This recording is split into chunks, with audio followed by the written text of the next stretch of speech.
2025 is almost over, and as tradition on this channel, it's time to look back at everything Indonesia has ordered, built, and received month by month. What did Indonesia receive this year, and which procurements from last year have made progress? Without further ado, let's dive into it. Starting from January, Indonesian private shipbuilder Noah II Shipyard launched a multi-purpose disaster vessel for the Army. The 65-meter-long and 14-meter-wide vessel will be used not only to support the Army's movement at sea, but also for HIDR missions. The vessel is equipped with a flight deck and a space large enough to carry tactical vehicles, ambulances, excavators, and more. That month, the Indonesian Navy renamed what will soon become its largest warships, KRI Brawijaya and KRI Prabu Siliwangi, the two PPA acquired from the Italian Navy, mark a formal step in the integration of the vessels into the Indonesian Navy. KRI Brawijaya was later commissioned in July and arrived in Indonesia in September. Meanwhile, Prabu Siliwangi will join in the first half of 2026. In February, the Indonesian House of Representatives approved Japan's offer to donate two brand new 18-meter patrol boats to the Indonesian Navy under Japan's Official Security Assistance Initiative. Once delivered, the boats will be used to patrol waters around the new capital in East Borneo. However, besides essential navigation and communication equipment, they will not be armed when delivered, but it can be fitted with guns up to 20 mm.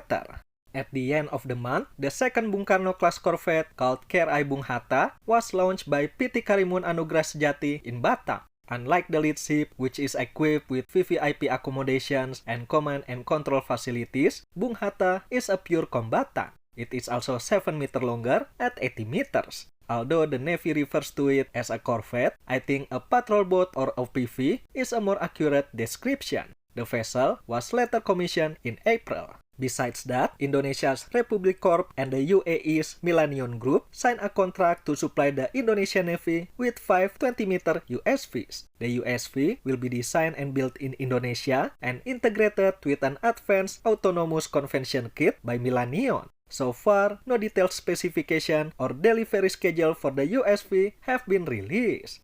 As far as I know, Indonesia made no defense orders or acquisition in March and May. And aside from the commissioning of KRI Bung Hatta, there were no notable developments in April either. So let's skip ahead to June because a lot happened that month. On the first day of the Indo-Defense exhibition, the Ministry of Defense ordered 6 AW-189 from the Indonesian Aerospace. The purchase was described as part of a broader effort to strengthen the armed forces' air posture, but no further details were provided about which service branch will operate it or what specific role it will fill. During the event, the MOD signed an MOU with Turkey for the cooperation on the development and procurement of the Khan 5th Gen fighter. The order for 48 aircraft was later finalized in July. Indonesia and South Korea also formalized a new agreement for the KF-21 program. Under the initial plan, Indonesia had agreed to spend 1.7 trillion won for the program in return for technology transfer. Later, Indonesia suggested cutting its shares to one-third of the original sum while cutting the level of the tech transfer. A representative from KAI confirmed that Indonesia had long requested the adjustment, but was unable to sign the revised contract amid a probe into alleged technology theft by two Indonesian engineers. Moreover, Forum Energy Technologies, a leading provider of subsea systems, announced that it had secured a contract to supply the LR-600 submarine rescue vehicle for the Navy. The contract includes an SRV, a launch and recovery system, and a decompression system. The LR-600 model is a piloted rescue submersible that can dive up to 600 meter deep, carrying 20 people, and is integrated with a hyperbaric rescue facility. Furthermore, the Indonesian Navy was also awarded a contract to Exsail for the supply of USVs and UUVs dedicated to mine warfare. The contract covers the delivery of 4 Inspector 90 USVs along with C-scan and K-star mine identification and disposal systems. These systems will be deployed from a 2 Pulovani-class MCMVs. Moving on to July, the Turkish Sevin Shipyard held a killing ceremony for 2 KCR-70 fast attack craft for the Navy. Based on the FACM-70 design, its primary mission include anti-surface warfare, ISR operations, and limited anti-air warfare. It has a speed of more than 40 knots, carries a 76mm gun, 2 quadruple SSM, most likely Atmaka, and 2 50 cal Seawees. Indonesia also signed a deal with Sevin's parent company Thais for the procurement of 2 Istif-class frigates. Similar to the PPA acquisition, these warships will be taken from vessels already under construction and originally planned for delivery to the Turkish Navy. Moreover, after 3 years of waiting, the contract for 2 Scorpion Evolved submarines entered into force. These boats will be built in Indonesia within the PT PAL shipyard through a transfer of technology from Naval Group. That month, Indonesia was reportedly planning to add 24 more Rafale fighter jets, bringing the total order to 66. The contract signing was expected to take place during Basti Day when the Indonesian president attended as an honored guest. However, I have not found any sources confirming that the signing actually happened. And speaking of the Rafale, the first batch of 3 aircraft is planned to arrive in Indonesia in January next year. In August, Indonesia received the first batch of the Khan short-range ballistic missile system. Reports indicate the delivery consists of 1 HQ battery and 4 operational batteries. The Army is still waiting for the second batch, which is expected to arrive next year.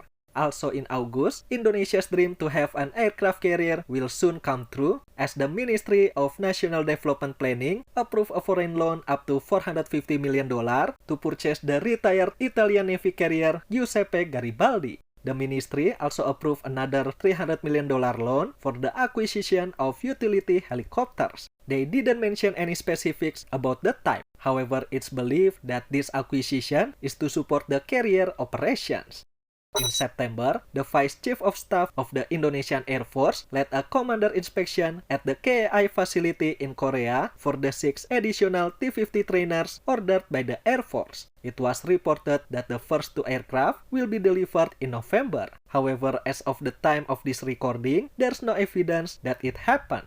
Moving on to October, the Indonesian Navy commissioned a domestically built 60-meter fast attack craft, KRI Belati. The vessel features a hybrid propulsion system combining conventional propellers and water jets, the first in the Navy's history. It's fitted with Havelsan Advanced CMS and Fleetstar Ship Data Distribution System, Aselsan Multi-Beam for the Naval Search Radar, 4 Atmaka missiles, Marlin 40mm gun, and 2 20mm cannons. That month, we also heard Indonesia's plan to acquire 42 Chinese J-10B fighter jets. The defense minister said the jet will soon fly above Jakarta, and the finance minister even approved a $9 billion procurement budget for next year, including $1.6 billion for the jet acquisition. However, a couple of days later, the defense minister took back his word, saying the acquisition is awaiting the president's approval.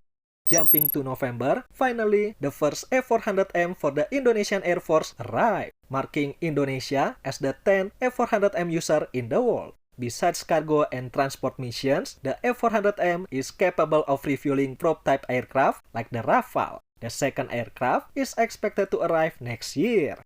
Last month, the Navy's new 105-meter ocean-going hydro-oceanographic support vessel KRI Canopus has successfully floated out in Germany by AB King and Rasmussen.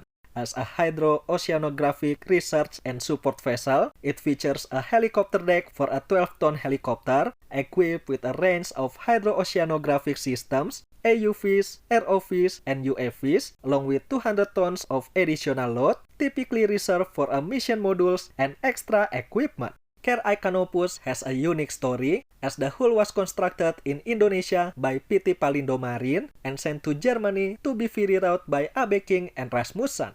It's expected to be delivered by the end of this year. However, it's still unclear when exactly. Lastly, Noah 2 Shipyard held a key-laying ceremony for the third Raja Haji Fisabilillah OPV ordered by the Navy. Unlike the first 2, where the ships were built in Lampung, south of Sumatra, this time the construction is held in Batam, Riau Islands. I made a video about this OPV last week. If you are interested, you can watch it later. As of the time of writing, there's no notable news or development in Indonesia's defense sector. This month, we might receive the first batch of additional T-50 Golden Eagle, or perhaps KRI Canopus will sail back home. We'll just have to wait and see. And there you have it, everything that Indonesia ordered, built, and received in 2025. I try to keep up with the news by regularly checking new updates in forum and internet, but I still couldn't find notable news in some months. I probably missed something. So, if you know other acquisition that I missed, please let us know in the comments. Thank you for watching everyone, happy holiday, and I'll see you in the next one.